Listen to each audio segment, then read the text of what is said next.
Okay, tayo po ay magpatuloy sa ating pag-aaral patungkol sa ating Reformed Baptist Distinctives. At muli po, ito po ay pag-aaral patungkol sa ating pagkakaiba sa ibang mga denominasyon o sekta o yon, basta iba tayo. At ito yung ating mga pagkakaiba. Sa mga nakaraang linggo or buwan or taon, hindi ko alam kung gano'n na tayo katagal, nawa ay tayo napagpala ng mga ating mga napag-aralan. Bigyan lang natin ng kaunting review ang ating mga napag-aralan before.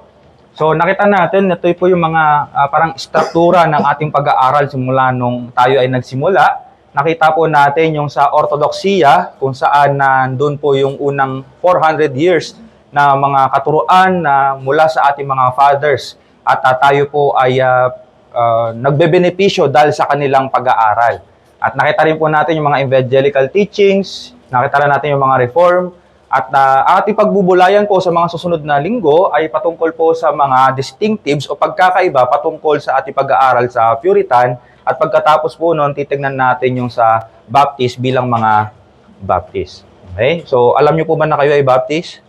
Amen. Okay, so baka nakalimutan natin. Kaya pinag-aaralan natin ay Reformed Baptist Distinctives. So, onting review lang po, ang ating pamantayan ay salita ng Diyos. Bakit tayo nagkakaiba sa ibang mga pananampalataya or sa ibang denominasyon? Hindi po dahil sa kuro-kuro o gusto lang natin maiba, no? Parang sabay sa uso, kundi tayo ay nagkaiba dahil ito ang ating pagkaunawa sa salita ng Diyos at ito ang ating sinasampalatayanan sa salita ng Diyos. Kasama po doon yung tinatawag nating historical lineage, kung saan may mga turo, yung mga nauna sa atin at sila ay ating pinagbabasihan.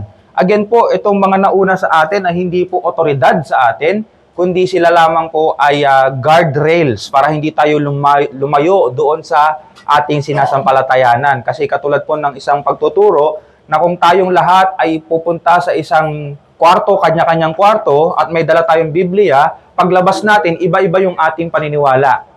Okay? Pero dahil sa biyaya ng Diyos, meron tayong mga historical lineage kung saan nababantayan tayo na hindi tayo lumalayo doon sa katotohanan na naipasa sa ating mga kapatid sa pananampalataya. So maliwanag po yan. Again po, hindi po yung mga nauna sa atin ay otoridad. Ang tanging otoridad lang natin ay salita ng Diyos. Very good. Okay, so napag-aralan po natin yung Orthodox teaching. Ano-ano po yung napag-aralan natin dito? Trinity, ano pa? Oh, wait lang. Ano yung Trinity? Tatlong Diyos? Isang Diyos, tatlong persona. Ano yung tatlong persona? Father, Son, and Holy Spirit. Okay, very good. Oh, yan, napindot ko na. Yung pangalawa, yung tinatawag natin, si Kristo ay Diyos at tao, yung tinatawag nating hypostatic union. No? Si Kristo ba ay tao lang? Pero tao siya. Okay. So, si Kristo ba ay Diyos lang? Diyos lang. Okay, so hindi. Pero siya ay tao rin.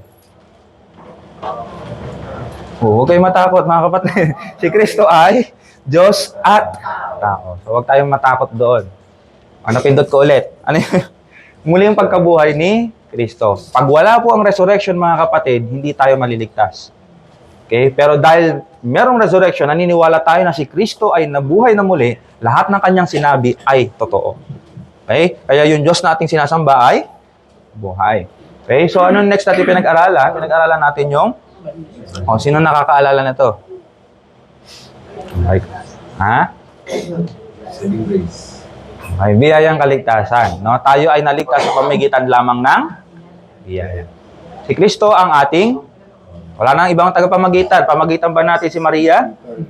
Okay, so si Kristo lamang po ang ating tagapamagitan. Ano yung huli? Paghaliling kamatayan ni Kristo, yung substitutionary death ni Christ. Bakit tayo naligtas? Dahil si Kristo ang humalili para sa atin. Ibis na tayo yung mamatay, si Kristo yung mamatay. So, maliwanag po yun, mga kapatid. Okay? Next natin pinag-aralan yung Reform. Medyo alam natin to kasi Reform Baptist tayo, di ba? So, ano yung napag-aralan natin? Sola? Ano yung sola scriptura? Ano yung tinuturo natin sa scripture alone? Scriptures are God. Okay, very good. Sa scripture, ang only infallible rule of faith and practice. Pag sinabi natin infallible, ano ibig sabihin? Hindi napa-flop? Ano? Walang kamalian, no? Infallible rule of faith and practice. So, yan lang ang ating sinasapalatayanan. Ano pa? Sola gratia. Advance ka masyado. Hindi, tama. Ano yung sola gratia? Grace alone. Naloko ako, kala ko okay na. So, pag sola gratia po, pagliligtas ng Diyos ay biyaya lamang mula sa walang hanggang pasimula hanggang sa walang hanggan. So, yung magpakaiba yan natin sa evangelical, di ba, naniniwala tayo ng biyaya ay sa kaligtasan. Ang kaligtasan ay sa biyaya lamang. Pero pag sinabi mo natin sola gratia, ibig sabihin po yung biyaya na yon hindi po nagsimula doon sa sa panahon mo, kundi yung sola gratia ay mula pa nung walang hanggang pasimula hanggang sa walang katapusan, lahat yan nasa ilalim ng biyaya ng Diyos. So ano pa yung susunod? Sola fide. Ano ibig sabihin ng sola fide? Oo nga.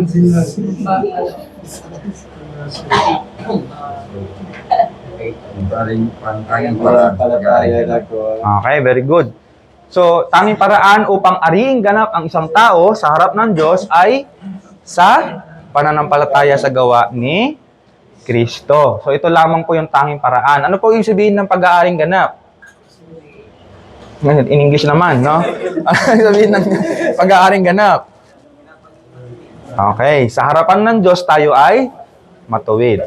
Para tayo ay maging matuwid sa harapan ng Diyos, kailangan nating sampalatayanan yung ginawa ni Kristo. Okay, very good. Ano yung last natin pinag-aralan? Solus Christus. Ano ibig sabihin nun? Okay, si Kristo lang. Naniniwala tayo doon sa exclusivism. Kung maaalala nyo, meron tayo pluralism, meron tayo nakalimutan ko ng isa. Sorry. Yung exclusivism, kung saan naniniwala tayo na ang kaligtasan ay sa pamamagitan lamang ni Kristo at wala ng iba. Sabi nga ng ating Panginoon, di ba? He is the way, the truth, and the life. Hindi niya sinabing a way. Kapag sinabi nating a way kasi, isang daan lang siya. Pwede kang dumaan kay Muhammad, pwede kang dumaan kay Buddha. Pero ang sinabi ni Kristo, the way. Pag sinabi nating the, yun lang ang natatanging daanan. Okay? So, wala nang ibang daan maliban kay Kristo. Kaya tayo sino ng ating sinasampalatayanan. Pag sinabi nila, hindi, pwede tayong tumanggap ng kahit sinong mang Diyos. Ang sasabihin natin ay, okay, yun lang paniniwala mo, bahala ka. Hindi, si Kristo lamang. At kung hindi siya sasampalataya kay Kristo, siya ay mapapahamak. Okay? Napaka-exclusive nun. No? Hindi tayo tolerable, kumbaga. Lalabanan nila tayo. Pero okay lang, at least na ipangaral natin ang tunay na kaligtasan. So, maliwanag po yun sa Reformed teaching. Okay? Kung naniwala natin yan, tayo ay Reformed. Okay? So, next natin pag-aaralan ay ang Puritans. Lagi natin naririnig yung Puritans. Tama po ba? Ngayon, ang tanong, alam nyo ba ang Puritans? Hindi. So naririnig lang natin na hindi natin alam. So, sino po ang merong kakayahan na magsabi, maliban kay Christian, kung sino ang Puritans? Yung best guess natin. Kasi lagi natin, naaalala natin yung mga Puritans, naririnig natin, mga Puritans, amen tayo ng amen. O, bakit ka nag-amen? Sino yung Puritans na yon? Parang mga tao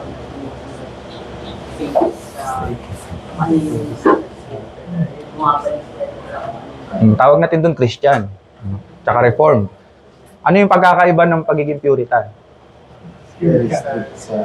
So, marami sa atin ang hindi nakakaalam. Tama? O kaya pag-aaralan natin ngayon. So, makinig kayo para next time na sabihin ng pastor, naalala niyo yung mga Puritans, sasabihin natin, ay, opo, naalala namin yan. Yan yung sinabi ni pastor. No? So, pag-aralan natin ngayong umaga. Okay, ready na kayo? Okay. So, ito yung mga examples ng mga Puritans. No? Si John Owen, hindi nyo kailangan kabisaduhin to. Si John Owen, so pag sinabi kong Puritan, maaalala nyo yung mga pogi. No? So, ayan, mga pogi. So, pag sinabi natin si John Owen, napakalawak po at napakalalim ng kanyang mga sulat. Kumbaga, kung gusto nyong questionin yung inyong intellectual na abilidad, basahin nyo si John Owen. Kasi pag binasa nyo, sasabihin nyo, bobo ba ako? Di ba ako marunong magbasa? Ganun siya katindi at ganun kalalim yung kanyang mga sulat. Kasi itong mga Puritans po ay hindi po mga simpleng tao lang. Karamihan po sa kanila ay graduate ng Cambridge at saka ng Oxford University. Ibig sabihin, ito po yung mga matatalinong mga tao. Mga marurunong at madudunong na mga tao. Okay, so si John Owen, isa po yan sa mga halimbawa. Si Richard Baxter po, marami siya mga problema sa kanyang theology, pero yung kanyang practical application, napakatindi. Kaya kung meron man kayong appreciation sa pagiging pastor ko, dahil po yan sa sulat ni Richard Baxter. Dahil lahat ng pagiging pakikisalamuha ko, paano ko ginagawa yung pagiging pastor ko, dahil po sa mga sulat o mga aklat ni Richard Baxter. So, kung mapapansin nyo mga kapatid, bagamat patay na po itong mga to, baka sabihin nyo buhay pa eh. Patay na po sila, hanggang ngayon, yung kanilang impluensya ay nadadaman natin. Hindi lang natin alam. Okay? Hindi lang natin alam. Pero marami po sa mga reformed churches ngayon ay na-impluensyahan ng mga taong ito. Si Thomas Watson, isa po sa mga napakagandang sulat niya, yung 10 Commandments. Ito naman po maling basahin. So kung meron pa doon tayo doon na booklets na 10 Commandments, napakaganda. Talagang maisasuggest ko sa inyo para mas lumalim ang ating pananampalataya. Si John Bunyan naman po, kung alam niyo po yung Pilgrim's Progress, napakagandang kwento din po yun. Pwede niyo pong basahin. Kung wala kayong magawa, kaysa naman panoorin nyo palagi si This is Lance, pwede kayong manood ng John Bunyan o magbasa tungkol kay John Bunyan at lalalim ang ating pananampalataya dahil sa kanilang mga sulat. So, napakahalaga at napakarami po nilang impluensya sa atin. So, tingnan lang natin ang maikling bakit natin sila pag-aaralan. No, una, sila po yung mga tagapagmana ng Reformation. So, yung mga Reformers, pagkatapos po nila, sila na yung sumunod, mga Puritans. Okay? So, para hindi natin sila makalimutan, ito po yung mga tagapagmana, mga anak ng Reformers. Okay? Pero Reformers din sila, pero mas maganda lang na magkaroon tayo ng konting division. Okay? So, sila po yung tagapagmana ng Reformers. At ang maganda po sa mga Puritans, mga kapatid, ginamit nila yung Reformed theology sa mga gawaing pastoral at sa gitna ng mga problema. Okay? So, ang mga Puritans po, napaka-practical sa kanilang mga sulat. Okay? Napaka-practical sa kanilang mga sulat. Kumbaga, sila yung mga practical theologists. Kumbaga, although may mga practical theologists sa Reform, pero sila po talaga yung mga nagpupush sa mga tao na gamitin yung kanilang kaalaman na gawin yung kanilang nalalaman. Nakukuha po natin. So, sila po talaga yung nag-push noon. At sabi po ni Pastor Noel, the Reformers were controversialists. Pag sinabi po natin controversialist, sila po kasi yung madalas na nakikipag-away. Lahat ng mga sulat ng Reformers, palaging laban sa mga papa. Kaya kung makapagbasa kayo yung mga dating sulat nila, palaging itong mga papist na to, mga antikristo, mga ganyan. Kasi ganun sila makipag-usap. So nakikipaglaban sila. Pero yung mga Puritans po, ministers, kumbaga. Kasi sila na po yung mismong lumalapit sa mga tao at ina-apply yung salita ng Diyos sa kanila. Okay? So pagka si John Calvin, pastoral din siya, minister din siya, pero marami sa kanyang mga sulat, puro theological. No? Puro sa pag-iisip. Pero yung mga Puritans po, sila po yung in-apply yung mga theology na ito. So, kumbaga, pag sinabi nating ang Diyos ay soberano, ina-apply nila sa buhay. Bakit? O ano yung magiging implikasyon nito sa iyo kung siya ay soberano. So, yun po yung ginawa ng mga Puritans kung bakit napakahalaga na sila ay dapat nating pag-aralan. So, sa mga susunod po na linggo, ito po yung ating pag-aaralan. Sa mga sulat nila, pag titignan nyo po ito, mapapansin ninyo na ito yung kanilang, ito yung kanilang kabuuan ng kanilang mga sulat or mga libro. No? Sa unang pag-aaral natin next week, siguro, Lord willing, yung Sabbath sacredness. Bakit o anong dapat gawin natin kapag araw ng Sabbath? So nakikita nyo, medyo application siya. No? Regulative principle of worship. Sino nakakaalala? Brother Johnny lang, no?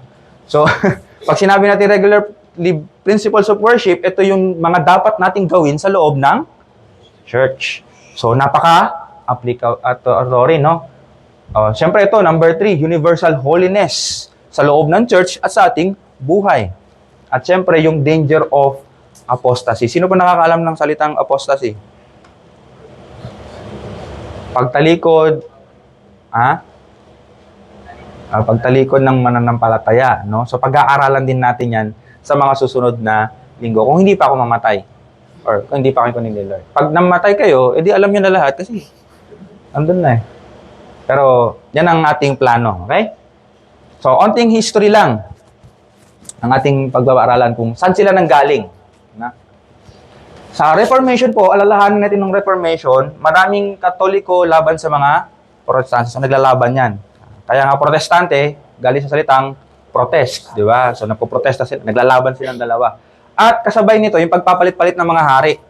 Yung mga hari, minsan Protestante, minsan Katoliko. Kaya minsan yung mga tao, nagiging Protestante, yung bansa, nagiging Protestante, minsan nagiging Katoliko. Isipin nyo, no, napakagulo. Talaga, napakadaming mga bagay na dapat gawin. At isa po sa mga hari at that time, ay, sino nakakakilala dito? King Henry. Si King Henry VIII. Bakit 8? Hindi, pangwalo na kasi, no? So, hindi na natin kailangan alamin yun. Pero gusto kong alamin, no? Si Henry VIII ay isang hari. Ngayon, na-inlove siya sa isang babae ng pangalan ay si Anne Boleyn. No? Kung gusto niyo makita si Anne Boleyn, eto siya. So, sakto-sakto lang. Mas maganda pa rin yung asawa ko. So, na-inlove itong si King Henry VIII. Ayun ang problema. Bakit may problema? Bakit hindi ba pwedeng ma-inlove ang isang hari, pastor? Pwede naman. Ang problema lang, siya ay kasal na. May asawa na siya. Ang pangalan naman nun na si Catherine Aragon, hindi ko na ipapakita yung picture kasi baka mag-compare kayo. Hindi, mas maganda si Boleyn, kaya okay lang. Hindi. No? Hindi ko na papakita. Pero, yun ang problema. Ang problema that time, hindi sila polygamist. Pag sinabi natin polygamist, maraming asawa. Ang hari, dapat isa lang ang asawa. So, nag-request siya ng divorce. Ayoko na tong asawa ko. Gusto ko na si Anne Boleyn. Siya na ang love of my life. Siya na ang kumukumpleto sa akin. Dati kinumpleto ako ni Aragon. Pero pangit ang pangalan niya, Aragon. Si Boleyn, medyo maayos. So, mas gusto ko na si Boleyn. Ang problema, yung papa, hindi umagri. No? Kasi si Henry VIII ay isang Katoliko. Hindi umagri yung papa na i-divorce yung kanyang asawa. So, anong ginawa ni Henry VIII? Siya ay umuwi sa kanilang tahanan at nagbago ng kanyang buhay. Hindi. Hindi yan ang ginawa ni Henry VIII. Ang ginawa ni Henry VIII ay nagtatag siya ng isang batas kung saan inihiwalay niya ang sarili niyang iglesia. Ang sabi sa batas, officially declared, the king, sino yung the king? Siya. The only supreme head in the earth of the Church of England. So, total ayaw mo, Papa, na ako ay mag-divorce. Ako na magiging head ng church para pwede na ako mag-divorce. Pag nag-divorce na ako, pwede ko nang pakasalan si Anne Boleyn. So, nakikita niyo yung kapangyarihan ng hari that time. No? Kung gawin ni Marcos ngayon yan, magwawala tayo. Pero at that time kasi, ang hari ay hari. Pag ginawa niya, gagawin niya talaga. At ang Church of England po, huwag niyo nang basahin ng buo, ito yung naging state church ng Inglaterra. At dito po nanggaling yung mga Anglicans. No? So yung Anglicans po, Catholic in tradition, ibig sabihin yung mga ginagawa ng Catholic, pero Protestante yung kanilang theology. So pagdating sa paniniwala, Protestante, Reform, pero pagdating po sa tradition yung ginagawa nila, Katoliko. So, kayo nang bahala kung gaano nyo, tingnan ko gaano kagulo yun. Diba? So, so ganun siya kagulo. Pero yun po ang naging establishment ng Church of England. Okay? At isa po sa naging chief cleric nila, si Thomas Cranmer. Si Cranmer po, wag nyo pong sisiraan. Si Cranmer po ay isang reform in theology. Pero, hindi siya naging totally maayos, no? Siya po yung nagtatag ng 39 Articles of Church of England, siya po yung nagbigay ng Book of Common Prayer. Mahalaga po itong dalawang ito kasi itong dalawang itong tinalaga niya ang isa po sa mga o dalawa sa mga bagay na tinanggihan ng mga Puritans. Okay? So sa Church of England, meron ng Church of England, hiwalay po ito sa Catholic Church. So may Church of England na sila, tapos sa loob ng Church of England, ito po yung susundin nila. Okay? So hiwalay po sila sa Catholic Church. Okay, so yan po yung ano nila. Ngayon, may mga tao na gustong i-purify yung Church of England kasi hindi pa tapos yung Reformation. Gusto pa nilang i-purify. Gusto nilang baguhin yung Church of England. Sabi nila, bakit hindi natin tanggalin yung Catholic tradition? Gawin na lang natin talagang Protestant tradition din. Di ba katulad kanina sabi ko, yung Anglican o yung Church of England, Katoliko sa practice, pero ang theology nila, Reform. Ang sabi naman ng ibang ministers, bakit hindi na lang reform yung theology, reform din yung practice. So yun yung kanilang plano, yun yung kanilang desire. Baguhin yung Church of England. At bilang paglait sa mga taong ito, saka sila tinawag na Puritans. So alam niyo na kung saan galing yung Puritans. No? Kasi gusto nilang i-purify yung Church of England. Gusto nilang ibalik sa tama yung Church of England. So, minsan, nananalo sila, minsan, natatalo sila. Ibig sabihin, nananalo yung Catholic tradition, o minsan, nananalo sila, napapalitan yung mga ginagawa nila. Pero, mahabang panahon po yan. Hindi natin isa-isahin. Kung isa-isahin natin bawat taon, baka manganak na yung iba dito, magkapamilya na tayo lahat, at mamatay na yung iba. No? Ganun katagal yon kasi nga, ito ay history. Okay? Pero at 1662, meron po tinatawag na Act of Uniformity. Saan galing, anong salita yung uniformity? Uniform. Ano? Pagkakaisa. No? So, ito po, tinulak silang mamili. Yung mga nagpo-purify, mga Puritans. Tinulak silang mamili kung i-violate ba nila yung kanilang konsensya sa pagsunod o maalis sila sa posisyon. Ngayon, tandaan natin mga kapatid, at this time, pag meron kang posisyon sa loob ng iglesia, established ang iyong buhay. Kasi meron kang supplication ng pera, maayos ang pamumuhay mo. Kaya kung mawala ka sa posisyon, masisira ang buhay mo. So ito pong pag-alis nila, hindi po tulad sa atin na pag umalis ka sa church na to, pwede ka lumipat sa kabila. Hindi po ganoon. Pag umalis ka sa church na to, malaki po ang implikasyon na to sa buhay mo. Malaki ang masisira, madaming mababago. Kaya yung kanilang pinapagawa sa mga taong ito, kung hindi kayo susunod, papaalisin namin kayo. So, napakalaking persecution sa mga Puritans. At ano sa tingin nyo? Nagpatuloy ba sila? Sumunod ba sila? O umalis? Umalis sila. Okay? Ito yung tinatawag sa church history na Great Ejection. Pag sinabi ng ejection, tinanggal sila. Inalis sila. No? More than 2,000 ministers, mga pastors, ministers, ang tinanggal. At mula po dito sa 2,000 na ito, nanggaling ang mga Baptist, Congregationalist, Presbyterian, Methodist, Unitarian, lahat ng yan, nanggaling po dito. Okay? Kasama na yung Puritans, of course. No? Mga Pilgrims, kasama din yan. So, lahat yan dahil dito. Baga, naalala niyo po yung Book of Common Prayer kanina? Sabi ng batas ng Act of Uniformity, kung hindi nyo gagamitin ito, tatanggalin namin kayo. At ang sabi nila, sige, tanggalin nyo kami. So, nung napatanggal sila, dumami.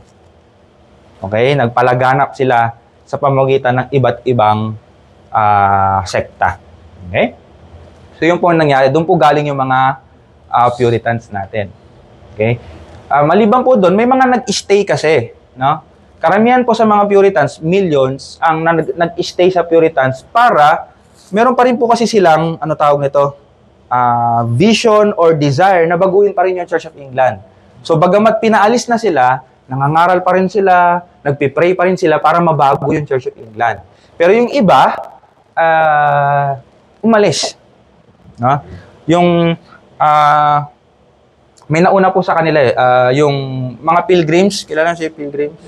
Yung mga pilgrims na yun, ay yung po yung nag-establish ng USA, ng Amerika. No? So, iba po yun. Pero iba po yung pilgrim sa mga Puritans. Okay? Pero sa mga Puritans, yung mga Pilgrims kasi, tinignan nila yung Church of England, ay, wala nang pag-asa to. So, yun ang pananaw nila. Dahil wala nang pag-asa to, umalis na sila. Pumunta sila sa, kalimutan ko kung anong lugar yun. Okay? So, yun yung ginawa ng mga Pilgrims. Pero itong ibang Puritans, nanatili sila baguhin. Pero sa Great Migration po, sa 1620 to 1644, sila po yung mga Puritans na sinabi nila, aalis tayo, pupunta tayo sa ibang lugar, at i-establish natin yung tama para gagayahin tayo ng England. Nakikita nyo po yung gusto nilang gawin. So, gusto nilang umalis. So, umalis sila. More than 20,000 ang naglayag. No? Although, 1, 2, 3, 4, 5, 6, 7. 7 lang sila dito sa picture. Hindi ko kasi kayang pagkasyahin yung 20,000. Ano? So, pero 20,000 po silang umalis. Pumunta po sila sa Massachusetts. No? O, na-pronounce ko na. Hindi ko na uulitin. No? Ito po yung city upon a hill. No? Doon nila tinatag itong isang syudad kung saan susundin nila yung sinasabi ng salita ng Diyos, yung sinasabi ng papaano pamumuhay ang isang church. So, naging prosperous po ito, actually. At dahil sa sobrang pagiging prosperous nila, yung sumunod sa kanila, nawala. Nawala. Baga, tumalikod din sa pananampalataya. Pero at that time, nung ginawa nila ito, naging prosperous sila kasi sumunod sila sa utos ng Diyos. Kasi again, pag tayo ay sumunod sa utos ng Diyos, nandun pa rin yung pangako ng Diyos na pagpapalain niya ang sino mang ang sumusunod sa Kanya. Pero dahil nga sa pinagpala sila ng Diyos, patulad sa Israel, di ba? Pinagpala ng Diyos, nung pinagpala na, nakalimutan na ng Diyos. So, ibang section na ng history yon. Pero ngayon, gusto ko lang makita ninyo na merong mga umalis sa kanila. Okay? So, yun po yung modern America. Yan, basahin nyo na lang yung naglalalasis. Ito po yung mga contributions nila para mabilisan na lang din. Sila po yung mga nag-establish ng first public schools sa Amerika. So, kung may mga public school man kayo, pasalamat tayo sa mga Puritans. Bakit ganon? Kasi gusto nilang matuto ang mga tao. Okay? Sila po yung nag-found ng Harvard University. Alam niyo yung Harvard? Sila po yung nag-found niyan, mga Puritans. Okay? Sila po yung nag-establish ng first printing press sa Europe. Okay? Sila po yung establish niyan. At yung ating 1689 London Baptist Confession of Faith, yan po ay drafted ng mga Puritans. Okay? Sila po ang nag-sulat niyan. Sila po yung nag-aral para sa atin. Diba? Ang sarap, di ba? Parang binabasa na lang natin yung 1689, pero sila, sinalughog nila ang salita ng Diyos para ibigay lang sa atin yung mga bagay na yan. So, nakikita po natin yung balance nila, mga kapatid. Meron silang knowledge sa salita ng Diyos, pero meron silang practice ng salita ng Diyos. Isinabuhay nila ang kanilang natututunan. Okay? Napaka-learned po ng mga taong ito. Again, sila po yung nag-establish ng mga universities na ito. At sila po yung namuhay ng tama at maayos. Okay? May mga maling impression po sa mga Puritans. Baka may mga mamarinig kayo dyan. Hindi daw masaya yung mga Puritans. Kasi di ba, ang mga Puritans kasi sobrang focus nila sa pagiging banal, ang tingin ng ibang tao, hindi na sila masaya. No? Sabi nga ng isang writer, Puritanism is the haunting fear that someone somewhere might be happy. Na para bang may masaya doon, hoy, hulihin natin yun. Yun daw ang Puritans. Hindi po yun. Kasi kung titignan natin yung kanilang Dirnaf sa Westminster Catechism, yung Puritans din po nagsulat nito, ha? What is the chief end of man? And enjoy Him forever. So, mali po na sabihin ng mga Puritans ay hindi masaya. Masayahin po silang mga tao. Dahil naniniwala sila na ang tunay na kasiyahan ay sa Diyos. Okay? So, yun po, wag nating akusahan silang ganon. Tapos, isa po sa mga laban sa kanila, legalistic daw yung mga Puritans kasi sobrang focus nga sila sa kabanalan, di ba? Nagiging legalistic daw sila. O baga masyado silang mahigpit. Sabi nga ni isang Puritan, I serve a precise God. Bakit precise ako sa pamumuhay ko? Bakit pulido ang pamumuhay ko? Kasi pulido din ng Diyos. Ayaw niya na ako ay pumunta sa kaliwa o sa kanan. Gusto niya sa Kanya. Okay? Theological precision may spell difference between orthodoxy and heresy. Bibigyan ko ng palakpak yung makakasagot nito. Alin sa dalawa ang tama? Homoousios or homoiousios? Walang manghuhula, syempre. Sino makakapagsabi?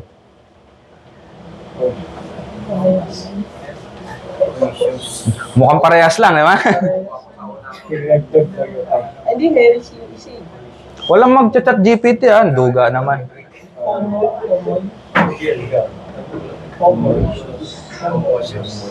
Ha? Yung una o yung pangalawa? Sino ang nagsasabi ng una ang tama? Una ang tama. 1, 2, 3, 4. Sino nagsasabi ng yung pangalawa yung tama? Ang dami. Okay? So, congratulations, nag-commit kayo ng heresy. Okay? Ito po, ang homoousios, pag sinabi natin homoousios, walang I, homoousios, ito ay same substance, ang Diyos Ama at ang Diyos Anak. Same, parehas na Diyos. Pag sinabi natin homoiousios, ito yung magsasabi na parehong substance lang sila. Magkaiba po yung pareho sa iisa. Okay? Si Kristo at ang Ama ay iisang Diyos. Hindi po si Kristo at ang Ama ay pareho na may pagka-Diyos. Pero tingnan nyo mga kapatid, ang pagkakaiba lang ay ang letter I. Letter I. Napakahalaga ng precision, katiyakan, o matagalog ng precision, ng tumpak pagdating po sa theology. Kasi kung hindi ka tumpak sa iyong kaalaman, pupunta ka ngayon sa heresy. Okay?